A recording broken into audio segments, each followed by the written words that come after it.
បាទបងប្អូននេះជាលទ្ធផលដែលយើងប្រើម៉ាស៊ីនហ្នឹងណាតែមើលទៅយើងឃើញថាបាទគាត់វាបានជួយយើងមិនខ្លាំងមែនទែនគឺធ្វើជើងឲ្យយើងនឹងភ្លឹងតែម្ដងបាទតែម្ដងគឺអេមបាទអញ្ចឹងរោងប្រទេសយើងនេះគឺវា8តឹកបាទ8តឹកអញ្ចឹងអានេះចូលបាន7តឹកក៏បាន6តឹកក៏បានណាគឺវាអេមហ្មងបងប្អូន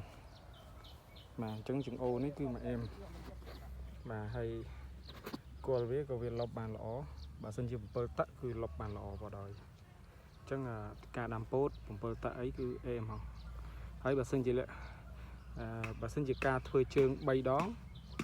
2ដងគឺយើងទី1យើងដាក់លហាត់ទៅហើយលើកទី2យើងដាក់ឲ្យជ្រៅបន្តិចអញ្ចឹងក៏បានបាទអញ្ចឹងមានលក្ខណៈប្រសើរបានម៉ាស៊ីននេះមួយគ្រឿងដាំពោតបានច្រើន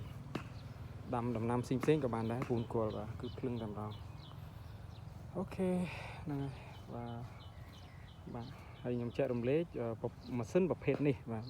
ម៉ាស៊ីនប្រភេទនេះគឺសម្រាប់ពូនគល់ណាតែម្ដងអញ្ចឹងម៉ាស៊ីនមកទឹកពីជប៉ុនគឺមានច្រើនប្រភេទណាស់